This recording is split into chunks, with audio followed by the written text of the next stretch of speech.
Szeretettel köszöntöm Önöket.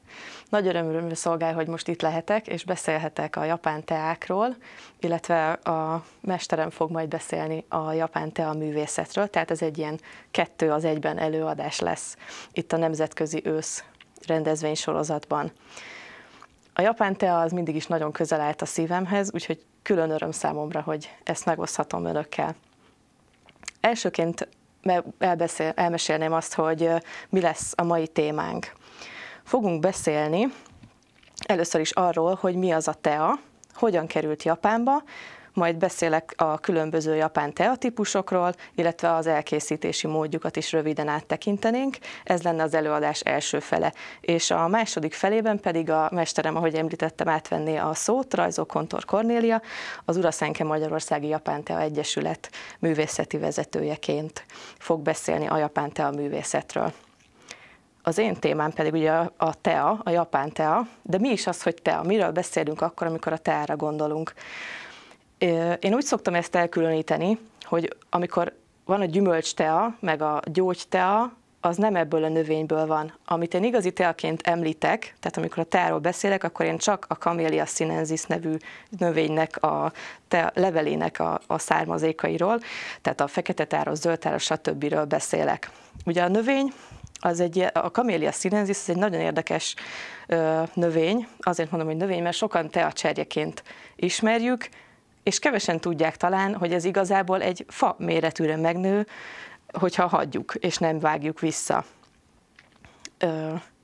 Egy örökzöld növényről van szó, ami télen egy ilyen pihenő időszakban van, és tavasztól kezdi el újra növeszteni a kis leveleit, és ezeket a kis friss leveleket szedjük le a legjobb minőségű teákhoz. Igazából 2 fő alfaja létezik a Camellia sinensisnek, a Camellia sinensis kínai verziója és az assami verziója. A kínai az egy kicsit kisebb levelű, az assami az egy nagyobb levelű fajta, persze millió egy alfala létezik ezen kívül, tehát nem csak ez a 2 fő faj van, hanem ennek sok-sok elágazó, apróbb változata is létezik, amiket nyilván a teatermesztők nagyon pontosan ismernek, hogy melyiknek van finom illata, melyiknek van szép színe, és ezeket úgy kombinálják, hogy egy gyönyörű és finom illatú és finom ízű tea jöjjön belőle létre. És ahogy említettem, igazából megnőhet ez a növény nagyon magasra is, hogyha hagyják. Az ilyen átlagos növények az ilyen 3-5 méterre nőnek meg, viszont ha egy nagyon idős egyedről beszélünk, néhány ilyen szerencsére fönnmaradt.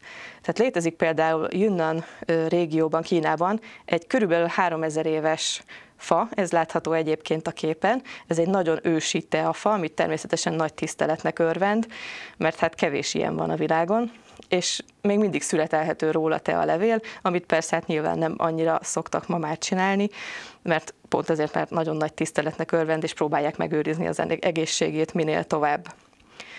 És ha megnézzük, itt a képre betettem a tea karakterét, a tea írásjegyét, és erről nagyon érdekes dolgok derülnek ki ezzel a fával kapcsolatban. Mert hogy ha részeit elmagyarázzuk, hogy mi az értelme, akkor láthatjuk, hogy növény, ehető és fa. És hát tulajdonképpen ehető levelű fáról beszélünk, amikor a teafáról vagy teanövényről beszélünk.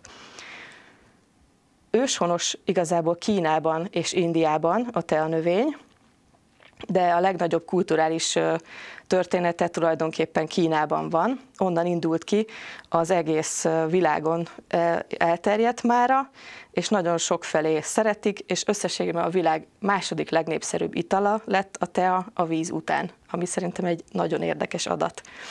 De nézzük a terjedését, hogy hogyan, mikor, hova jutott el. Tehát Koreába, Tibetbe és Japánba viszonylag hamar elkerült a 7., 8., 9. század környékén, és utána került csak el később, 13. század környékén Mongóliába, és az összes többi helyre a világon, ahol ismerik a teát, ott a 17. század és utána került a tea növény, tehát addig azelőtt nem is volt ismert egyáltalán.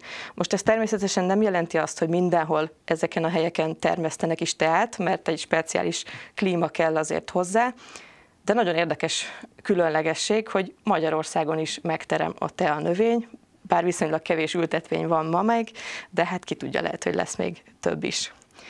Ugye látjuk a 2 térképről is, hogy a 8. században került el Japánba először a tea, ekkorról vannak az első írásos emlékek arról, hogy megjelent a tea Japánban is. Kínából hozták egy ilyen diplomatikus vagy diplomáciai útról vissza, mint különlegességet, és ebben a korban még úgy fogyasztották, hogy ahogy a képen is látszik, egy ilyen téglaformába volt préselve, és ebből meggőzölték, letörtek darabokat, és azt porrá őrölték, és azt habosították forró vízzel, és ez volt az a tea, amit akkor fogyasztottak, ez az úgynevezett dancha tea egyébként. És ez mind ugye a 8. század, 9. század elejéről beszélünk, tehát a 804-ben tért vissza szintén egy ilyen kiküldetésről a buddhista szerzetes Kukai és Saicho, akik mint egy ilyen információszerző vallási misszión vettek részt, amit a kormány pénzelt tulajdonképpen, tehát ők támogatták az ő indultatásukra, és amikor visszajöttek, mivel ott a vallási praktikum, tehát a vallási gyakorlat részeként teát is fogyasztottak, ezért hoztak magukkal teát is, mint a valláshoz hozzátartozó dolog.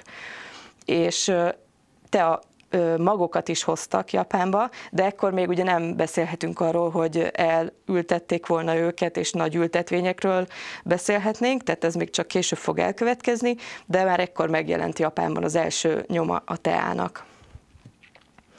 Az igazi nagy ültetvények akkor kezdtek el létrejönni a 12. században, amikor az Eisai nevű zen buddhista szerzetes szintén elment Kínába, és visszahozott magával magokat, amelyet egy másik szerzetesnek, Myoénak is adott, és elültették több helyen Japánban, és ezek közül Kyushun, Toganóban és Ujiban maradtak meg az első tea ültetvények Japánban.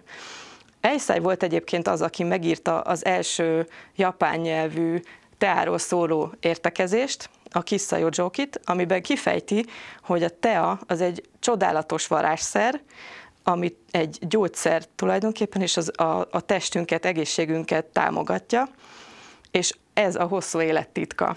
Úgyhogy szerintem ez egy nagyon jó kezdete a teának, hogy már így indul, hogy gyógyszer, gyógyhatású, és meghosszabbítja az életünket. Ez úgy gondolom, hogy a mai nap is talán hasznos lenne. Ő volt ez egyébként, szintén Eisai szerzetes volt, aki bemutatta és megismertette a szamuráj osztállyal is, és a harcosokkal is a zen buddhizmust, és ezáltal a teát is, mivel hogy az is a buddhizmus részeként hozzátartozott a dologhoz. És nagyon fontos volt, hogy ők is ebbe bevonódtak. A 14. században már ilyen tea versenyeket tartottak, amit úgy neveznek japánul, hogy tócsa, és ez egy nagyon-nagyon népszerű időtöltés volt, amikor meg kellett határozni azt, hogy több teát kóstolva, melyik az a tea, amelyik Eisai eredeti ültetvényéről származik, és melyik nem. És csodálatos nyeremények voltak egy ilyen játékon, ami persze nem azt jelentette, hogy csak a teáról szólt, tehát volt itt zene, irodalom, kalligráfia, mindenféle művészeti ág bevonódott, és bemutatták, hogy ki mit tud, és nagyon érdekes, hatalmas nyeremények tényleg, tehát birtokokat lehetett nyerni egy ilyen verseny alkalmával. És ugyanakkor nagyon érdekes arról is megemlékezni, hogy milyen volt ebben a korban a tea eszközkészlet, mivel tudtak ők egyáltalán teát készíteni. Abban a korban, tehát a 14. századról beszélünk, még csak Kína ismerte a porcelánkészítés titkát, ami Európában vagy a világ bármely más részén sokkal később honosodott meg. És ezért minden ilyen agyagedény, amit készítettek, az egy sokkal rusztikusabb, sokkal drabálisabb, nyersebb, durvább darab volt, és nem egy ilyen kifinomult, vékony, szinte áttetsző porcelán, mint amit a kínaiak tudtak csinálni. Úgyhogy ebből kifolyólag nyilván a művészetnek a nagyobb hagyománya is megvolt Kínában, tehát volt egy ilyen vonzódás az ilyen gyönyörű, szép kínai teás és egyéb porcelán eszközök iránt, illetve hát a maga teával együtt érkezett az eszközkészlet is Kínából, mivel hogy miben készítsék a teát, amit nem is ismernek, hogy hogyan kell elkészíteni, hát jöttek vele az eszközök is teljesen természetesen. A 15. században már egy sógun is, Ashikaga Yoshimasa szintén megismerkedett a teaművészettel, és az úgynevezett Shōin Chanoyut, a Shōin teaművészetet űzte ő, tehát ez az emelkedettebb stílus. Ugye látjuk itt a felső képen például egy ilyen Shōin stílusú teaszobát, hogy tehát az aranyozás, a lakkozás, a magas művészetek felé törekvés és irányulás jellemezte.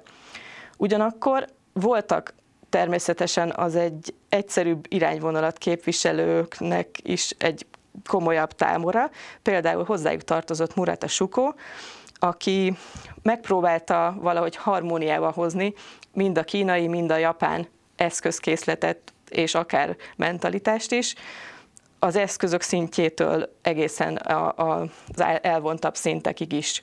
És ezt az egyszerűbb stílust, amit így letisztultnak is nevezhetjük, de hogy rusztikusnak is, tehát például az alsó képen látható csésze az egy ilyen úgynevezett wabi stílusú csésze, és amit ezek az eszközökkel el lehet érni, illetve ezzel az elmélet és gondolatvilággal, azt pedig wabi-chának nevezzük, tehát wabi-teának nevezzük. És ennek nyilván voltak különféle képviselői, volt, aki azt mondta, hogy csak a wabi-chá, tehát csak az egyszerűség felé törekvés, van, aki megpróbálta kombinálni a kettőt valamilyen módon, és az igazi letisztulása ennek a művészetnek, talán azt lehet mondani, a 16. században következett el Sen-no Rikyu által, aki a felső képen látható. Ő volt az, akit a mai teaművészet atyjának, a mai szertartás atyjának tekintünk, mert addig is volt tea, de ő volt az, aki tényleg harmóniába hozta és rendszerbe alkotta mindazt, ami azelőtt volt, és egy olyan tényleg nagyon komplex, formagazdag esztétikát és filozófiát és életszemléletet magába foglaló teaművészetet hozott létre, amire tényleg manapság mindenki úgy hivatkozik, hogy ott kezdődik igazán a teaművészet, a japán teaművészet. Nagyon érdekes volt Sen-no Rikyu élete, hiszen egy nagy tea iránt érdeklődő hadúrnak állt a szolgálatába, és egyébként Rikyu a wabi-chá felé vonzódott, tehát egyértelműen az volt az ő iránya, és mégis a főúr pedig az inkább ilyen Shōin stílusú, tehát az a nagyon emelkedett, nagyon díszített, reprezentatív funkciókat ellátó teát szerette volna. És nagyon érdekesen próbálta ezt Rikyu néha az orra alá dörgölni, néha pedig azért beállt ebbe az irányba, hogy azt lehessen mondani.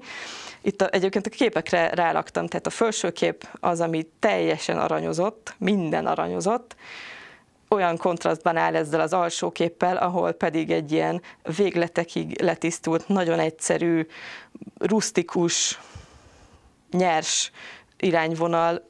A kontraszt szerintem nagyon szembetűnő, és ebben a kettőben kellett neki valami olyat alkotni, ami maradandó, és mind a mai napig hivatkoznak rá. És hát nyilván tehát magának a tea szertartásnak ilyenkor még bőven volt politikai, diplomáciai, reprezentatív szerepe, és nehéz volt neki ebben a légkörben egy ilyen wabi stílusú iránynyúltsággal, de mégis valahogy reprezentálni a nagyúr kedvére és érdekében és támogatására. És nagyon érdekes, hogy az ő élete volt a kiinduló pontja, és mégis a nagy teaiskolák, amik máig fönnmaradtak, egy kicsit később az ő hagyományait tovább gondolva, tovább praktizálva maradtak fenn, és ezek a 16. század után jöttek létre, ez a 3 főiskola például, aminek az egyikének én is a tanulója vagyok. Ez a 3 az Omote-szenke, az Ura-szenke és a Musakoji-szenke. És a Sen-no Sōtan Rikyu nagy unokája, tehát Rikyu unokája hozta ezeket létre az alapján, amit Rikyu alkotott életében. És a Japánban hogyan fejlődött tovább a tea? Tehát a 16. században ugye beszélhetünk a tea művészetről, de hogy jönnek a képbe például a leveles teák? Úgy volt a történelemben, hogy a 13. század környékén, 13.-14. század környékén az egyik dinasztiaváltáskor Kínában az addigi portea készítés az így megszűnt. És gyakorlatilag onnantól betiltotta az uralkodó, és onnantól áttértek a szálas tea készítésre, és ez tovább gyűrűzött, tehát ez a körülbelül divat, vagy nem is tudom, minek nevezzük, tehát ez az irány, ez átjött Japánba is, és a 17. századtól már elkezdtek Japánba is szálas teákat készíteni, kínai módszer alapján, és meg a 16. századnál érdemes megemlíteni, hogy akkor kezdődött az ültetvények árnyékolása. Ez mit jelent? Nem végig árnyékban van az ültetvény, hanem a teaszüret előtt, ami mondjuk ilyen áprilisra tehető, azelőtt 20 nappal, vagy 10 nappal, melyik teánál hogyan, elkezdik árnyékolni az ültetvényeket, ezáltal arra serkentik az árnyékolt ültetvénynek a tea levélkéit, hogy minél több energiát beletegyenek abban a levélbe, ezért sokkal gazdagabbak klorofilban, sokkal gazdagabbak mindenféle vitaminban és ásványi anyagban, tehát ugyanakkor finomabbak is lesznek, úgyhogy ez nagyon kedvező, viszont nyilván költségesebb, munkaigényesebb ez a folyamat, ezért ezek az árnyékolt teák, a drágább teák, tehát a gyokuro, a mai matcha, mind ilyenek. A 19. században folyamatosan fejlődött ugye az ipar, és akkor ugye az ipari forradalommal náluk is eljött, hogy körülbelül mindent, amit lehet, gépesítettek, tehát az összes részfolyamatát a teakészítésnek, a gőzölést, a szárítást, a gyúrást, mindent gépesítenek, amit lehet, sőt a teaszedést is. Ez persze nem vonatkozik az ilyen nagyon-nagyon különleges és nagyon-nagyon magas minőségű teákra, mert azokat van, hogy minden nap, mai napig teljesen kézzel készítik. Természetesen ez azért nagyon ritka. És amit még meg kell említeni így a tea történelemben, hogy a 19. században kezdődött el a gyokuro teának, amit jáde harmadként is ismerünk, létrehozása vagy megalkotása, bár egyes források szerint ez már a 16. században gyökerezik. De hogy milyen teákról is beszélek, egy kicsit beszéljünk a tea típusokról. Különféle szempontok alapján lehet őket csoportosítani. Két fő csoportot különböztetnék meg, tehát a napon neveltek és az árnyékban neveltek. A napon neveltek közül a leggyakoribb és legismertebb és legkedveltebb is valószínűleg a sencha. Aztán ismerjük még a banchát és a tamariokuchát, és persze még sok-sok mást, de nem férne minden föl erre a diára. És az árnyékban neveltekből pedig, amit fontos megemlíteni, az a tencha, ami a matchának az alapanyaga, tehát abból az anyagból készül a matcha őrléssel, és úgy nyeri el végső por alakú formáját.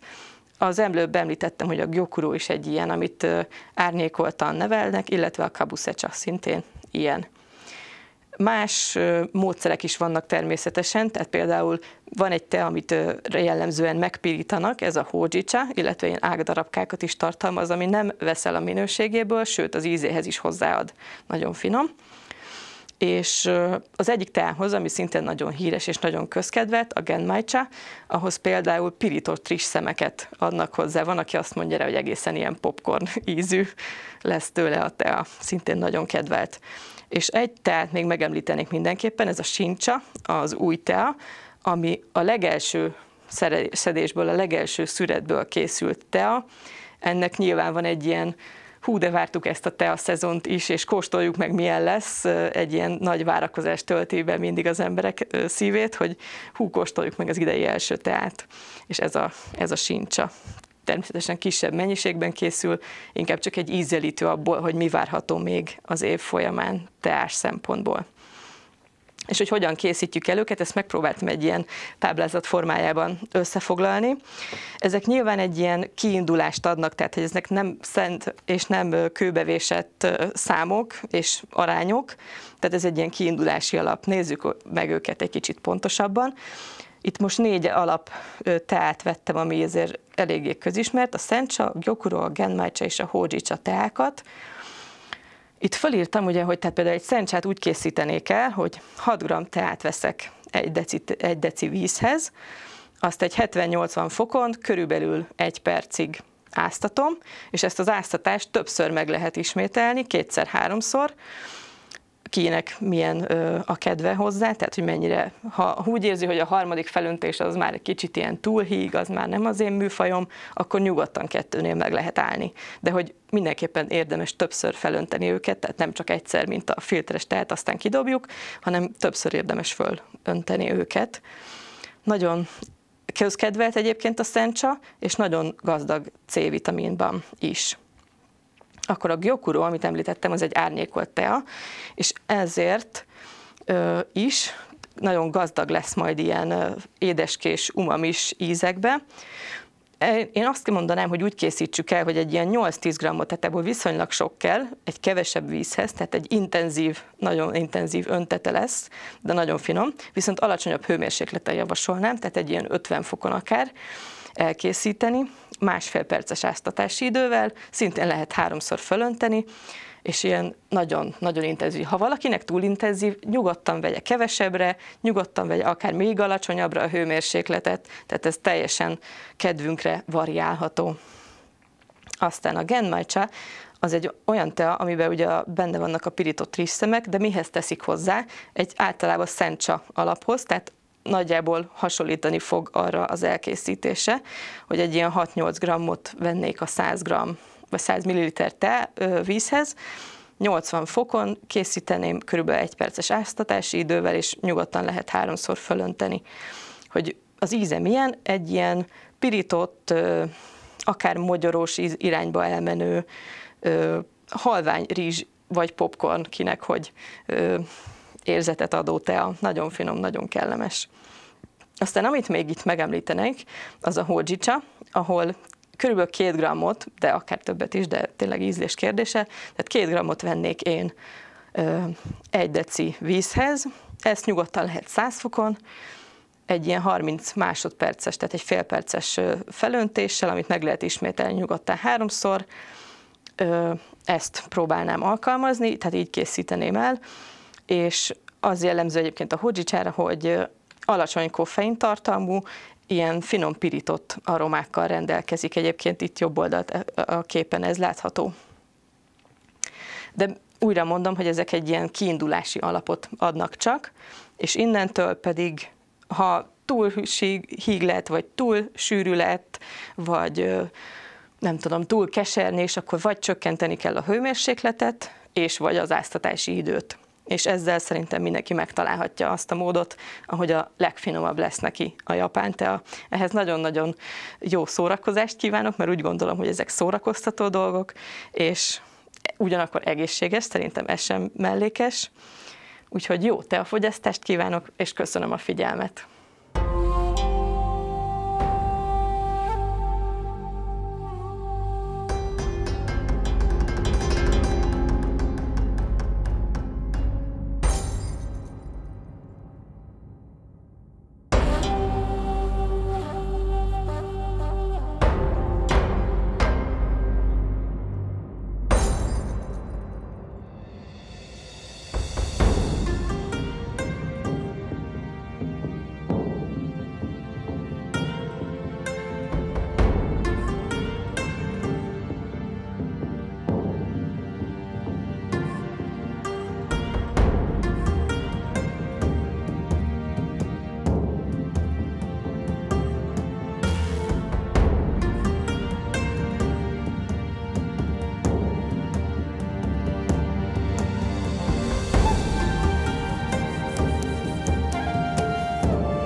Szeretettel köszöntök mindenkit, Rajzó Kontor Kornélia vagyok, a Magyarországi Japán Tea Egyesület alelnöke és egyben művészeti vezetője, és ez az egyesület nem más gyakorlatilag, mint az Urasenke Japán Teaművészeti Iskolának a magyarországi tagozata.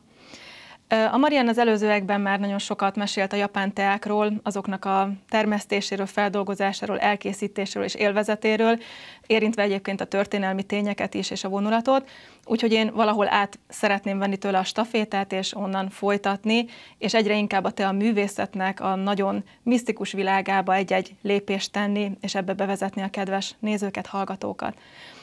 Amint már láthatták, tea nagyon sokféle létezik Japánban, lehet porított, lehet szálas tea, lehet aromásítani ezeket a teákat, ahogy említésre került már például a pörkölt rizs hozzáadása egy szálas teához is, és nyilvánvalóan ezeknek a főzetei is egészen más képet fognak adni, ízvilága is rendkívül változatos, hatásmechanizmusuk is egész különböző lehet. Ezen a képen 3 teát láthatunk, ugye a pörkölt rizs hozzáadásával készült genmájcsát a bal oldalon, középen egy szencsát, ami már egy üde zöld és semmivel sem aromásított tea, azaz csak és kizárólag a tea levélnek az íze az, amit élvezhet a fogyasztója.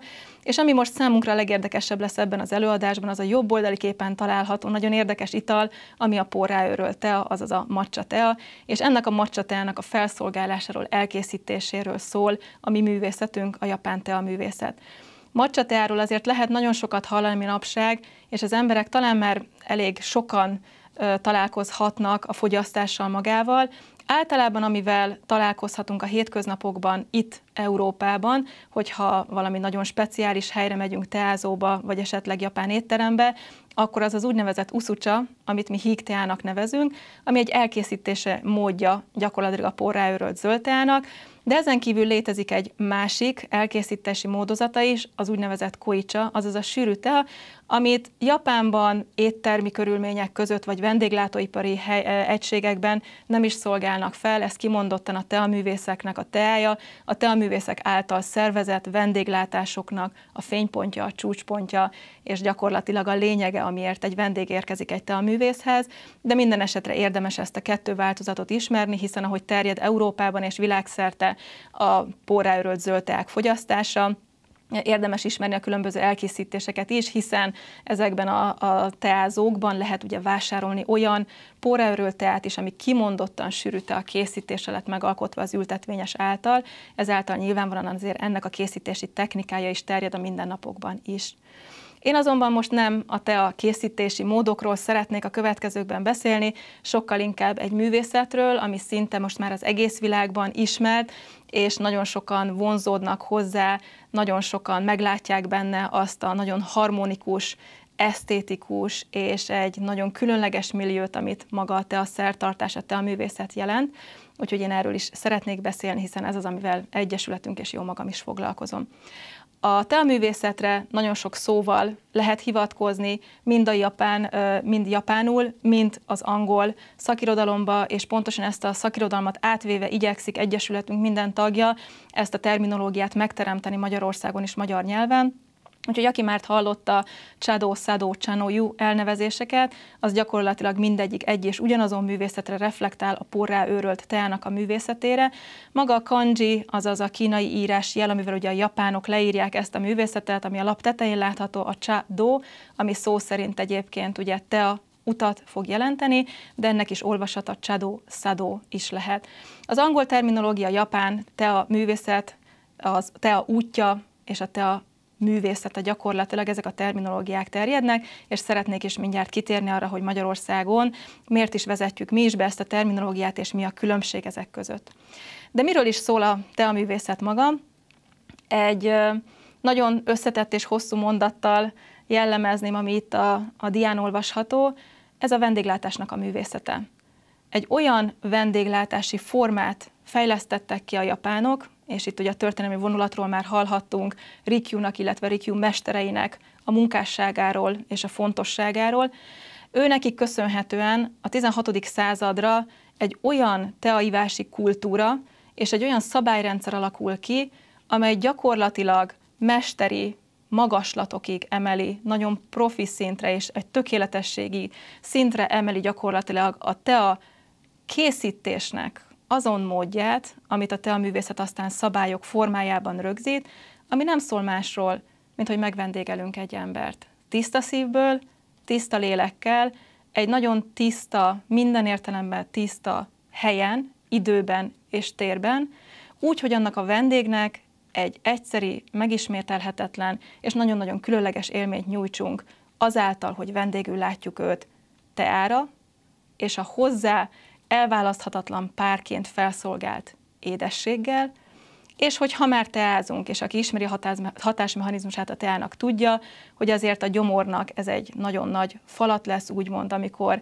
a tea elkezd ott benne dolgozni, úgyhogy mi teaművészek nem csak teára és édességre látjuk vendégül vendégeinket, hanem egy nagyon összetett, gyönyörű esztétikummal ellátott egész menüsort is felszolgálunk, hogy ezzel úgymond előkészítsük vendégeink gyomrát arra, hogy az írapontot feltehessük a tea elfogyasztása révén. Amint látható ebből a leírásból, rendkívül összetett és nem csak fizikai megnyilvánulási formái vannak, szabályai vannak a teaművészetnek, de spirituális oldala is, tehát ahogy az előbb említettem, tiszta lélekkel, tiszta szívvel, egy rendkívül tiszta időt és teret teremteni a vendég számára, ami egyfajta spirituális feltöltődést is fog jelenteni, mindamellett, hogy nagyon finom teát iszik a vendégünk, nagyon finom ételeket fogyaszt, és ezt egy csodálatos helyen, csodálatos emberekkel körülvéve teszi. Szeretnék egy pár képet megmutatni, hogy ez a kezdeti időszakban, ahogy ezt Marian is említett, hogy a 16. századról beszélünk, amikor a szabályrendszer megalkotásra kerül Rikyū által, amikor a több évszázados teafogyasztási szokás egy művészeti ággá alakul át, hogy már ebben az időben is milyen körülmények között, milyen helyen, milyen térben és hogyan fogyasztottak teát az emberek. Látható, hogy nagyon érdekes interiőrben, nagyon gyönyörű ruhákba öltözve, gyönyörű eszközöket használva, egy társasági eseményként élik meg ezeken a képeken is az emberek a teát, a tea művészetét, a tea művészet szerinti vendéglátást. Végtére is ugye valóban erről van szó, hogy vendégül látunk valakit, de ez azt gondolom, hogy egy kicsit túlságosan leegyszerűsíteni a tea művészetnek az értelmezését, ha csak ennyit hallanának róla az emberek, úgyhogy én egy picit ezt felosztottam aprólékosabb részekre, és 3 dolgot szeretnék elmondani, 3 síkját gyakorlatilag a tea művészetnek, a tea művészet, a tea út és az élet út, mind definíciók bevezetése révén. Ha nagyon egyszerűen szeretné valaki értelmezni a tea művészetet, akkor gyakorlatilag nem másról beszélünk, mint a tea elkészítéséről, felszolgálásáról és elfogyasztásáról, egy vendéglátási művészetről. Azonban, ha egy kicsit tovább boncoljuk ezt a dolgot, és tovább megyünk ezen az úton, és tanuljuk ezt a művészetet, akkor rájövünk, hogy itt azért nem csak egy ilyen fizikai megnyilvánulásról van szó, hanem egy spirituális utat is bejár az ember, egy filozófia rendszerrel ismerkedik meg, azt teszi magáévá, abban a szellemiségben kezdi el ezt a nagyon egyszerű mindennapos cselekedetet megvalósítani, mint hogy teakészítés, felszolgálás és fogyasztás. És Japánban is úgy sorolták kategóriába a tea művészetet, amikor megpróbálták a tradicionális tevékenységeket valamilyen kategóriába sorolni, hogy milyen szép művészet, iparművészet, képzőművészet, vagy milyen művészeti ágakba is sorolják az egyes hagyományos művészeti ágakat, hogy ez az élet művészete, hiszen mi azt valljuk, hogy ezeket a szabályokat megtanulva és alkalmazva nem csupán tea művészé válunk, de a célunk az kell, hogy legyen, hogy ezt az értékrendet, az emberekhez való tiszta szívű és lelkű hozzáállást a mindennapi életünkbe is át kell, hogy tudjuk ültetni az életünk minden percébe, de ez egy élethosszig tartó tanulást fog igényelni, hogy ennyire zsigeri szinté váljon az, hogy szép lélekkel, szép gondolatokkal a másik emberért tisztán próbáljunk meg cselekedni és tenni. A történetéről én nem szeretnék most sokat beszélni, hiszen Marian azt már lefette. Említette a Kínából való eredetet, ami még a Tang dinasztiára vezethető vissza. 8. század is említésre került már, amikor zen szerzetesek zen tanulmányútról visszatérnek Japánba, és a zen meditációk egy eszközeként használt, élénkítő szerként hozzák a teát, a zöld teát Japánba. innen indul ki ugye az egész teázás Japánba. Később átalakul ugye a harcos osztályok körében egyfajta diplomáciai kapcsolattartás részeként fogyasztják luxus körülmények között gyakorlatilag a teát, egy egész más aspektussal ruházódik itt fel ebben az időszakban a tea, itt a 13., 4., 5. századról beszélünk, és ugye eljutottunk odáig, hogy a wabi-cha kialakulása, Murata Shuko Takenojo Rikyu neve említésre került, itt már a 16. századról beszélünk, amikor is Japánba a Kínából hozott teát, a Kínából hozott eszközöket egyfajta kiegészítve a japánok kialakítják a saját eszközkészletüket, a saját ivási szokásaikat, a saját filozófia rendszerüket hozzáteszik, és ezáltal egy különálló művészeti ágat teremtenek meg. Rikyunak egyetlen egy filozófiáját szeretném ismertetni, hiszen azt valljuk, hogy ez volt az óriási nagy váltás a korábbi évszázadokhoz képest, hogy nem csupán egy teaivási szokásról van szó, hanem filozófiai háttér is kerül a teázás, mint egy mindennapos cselekedet, vagy akár egy társas érintkezési forma mögé, és ez a Wakei Seijaku, ami talán most már a világban, a teások körében nagyon is hogy elterjedt filozófia, ami harmóniát, tiszteletet, tisztaságot és nyugalmat jelent, amit én úgy interpretálnék, hogy a mi művészetünk szabályok formájában biztosítja azt, hogy egy teaművész képes legyen harmóniát teremteni, tisztaságot, tiszteletet sugározni a vendége számára, mind a mozdulataival, mind az eszközökkel, mind a társalgási formákkal, amit alkalmaz, mind a fizikai környezet kialakításával, annak érdekében, hogy a jaku megvalósulhasson, azaz nyugodt körülmények között egy harmonikus, tiszteletteljes, tiszta térben és időben a vendégeskedhessen. És hogyha elvesznénk ebbe a filozófiai mélységben, hogy azért ezt hogy is kell értelmezni és megvalósítani, akkor rossz úton járunk, vissza kell azonnal térni az alapokhoz, és eszünkbe kell juttatni, hogy a teázás nem szól másról, mint amit Rikyu mondott, felforraljuk a vizet, elkészítjük a teát, és szimplán csak elfogyasztjuk. Hogyha ennél bonyolultabbnak érezzük, akkor az valahol egy kicsit túl van misztifikálva, hiszen ennyi lenne a lényege, amit éreznie kell egy vendégnek. Rikyunak a képét szeretném megmutatni, és még egy embert szeretnék bemutatni, ő pedig nem más, mint Rikyu 15. generációs egyenessági vérszerinti leszármazottja az Urasenke ágon, ő Honsai Daisosho, Sengen Shitsu Honsai Daisosho, aki a II. Világháborúban élt, és annak a tragikumát testközelből áttélve tette lehetővé a háborút követően, hogy a világ megismerje a japán teaművészetet, megismerje a világ azt a művészetet, ami a harmónia, a béke, a tisztaság megteremtésére szolgál, és annak az egyik legszebb eszköze. Japánban mindenképpen, és jó lenne, hogy a világban is ez terjedne, és az ő missziója révén tanulhatunk manapság már külföldiek teaművészetet, és az ő missziója révén jut el az országokba, különböző kontinenseken, ez az eszmeiség, ez az ő életútja, hogy különböző vallási vezetőknek, politikai vezetőknek, és bármilyen más vezetőnek a teaművészetét megmutatva, egy tapasztalás révén rámutasson arra, hogy a teaművészet egy olyan művészet, ami a béketeremtésre szolgál, és ez minden időkben az egyik legfőbb érték kell, hogy legyen számunkra. Különösen kedves szívemnek ez a kép, ugyanis ahogy látható, Magyarországon is volt már nagymesteri látogatás 2005-ben és 2009-ben, mikor is nagymesterünk Honsai Daisosho a Hősök terén, a magyar királyok szobrai előtt, azaz a magyar történelem előtt, a mi múltunk előtt tisztelegve ajánlott föl rituálisan egy tea szertartás keretein belül gyakorlatilag a magyar embereknek, az őseinknek és a történelmünk előtt tisztelegve egy csésze teát, honvédségi sorfal között, vörös szőnyegen felvonulva, azt hiszem, hogy a magasztosságát és a mélységét nagyon szépen mutatja annak, hogy milyen missziót is töltenek be nagymestereink.